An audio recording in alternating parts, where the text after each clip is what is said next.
Hi, I'm Dr. Kim Evans. Welcome to my YouTube channel.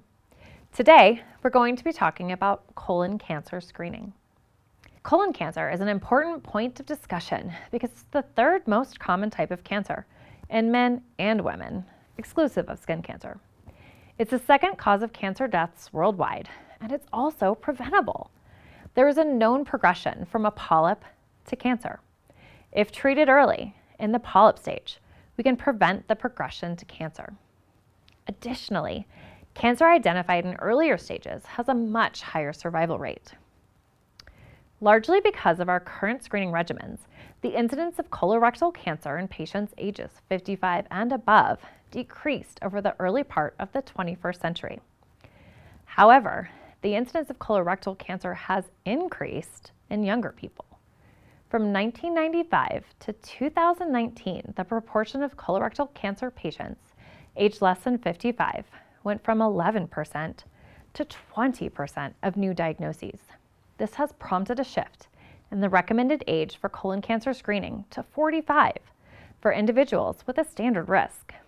For individuals with a first-degree family member that had colorectal cancer, screening should begin at age 40 or 10 years prior to their diagnosis, whichever comes first.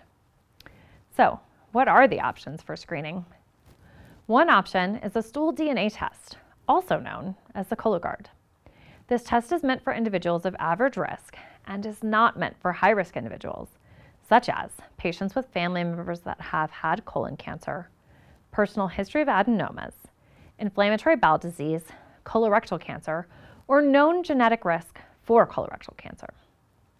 This test looks for occult or microscopic blood in the stool, as well as DNA markers associated with colorectal neoplasia. If negative, it does not need to be repeated for 3 years. If positive, there's a significant risk of an adenoma or potential cancer. Any positive Cologuard test should be followed by a colonoscopy, which allows for direct visualization of the colon. The benefit is relatively easy testing that does not involve a bowel prep. The downside is that some insurance companies do not fully cover the diagnostic colonoscopy that follows, where they would cover a screening colonoscopy fully. A second option includes fecal occult blood tests. Again, this test is for individuals with a standard risk profile. This test involves 3 separate stool samples and must be performed annually. These tests are not as sensitive as other stool-based tests and require much more frequent testing.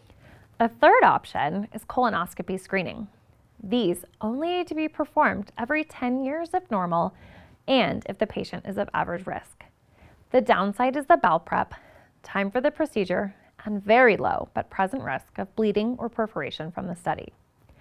The major benefits from colonoscopy include reduced colorectal cancer mortality from cohort studies, as well as the ability to treat a lesion before it progresses to cancer.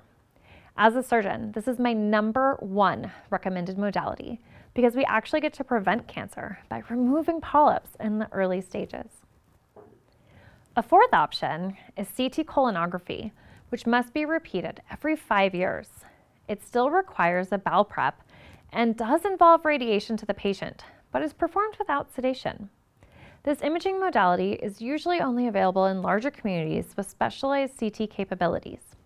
Additionally, there is no data on reduction of colorectal cancer mortality with this imaging modality. I hope that this video is helpful. The bottom line is get screened for colon cancer. Regardless of your choice of testing modality, getting screened can help you detect a problem early before it advances to late-stage cancer. If you enjoyed this video and you'd like to learn more, please subscribe.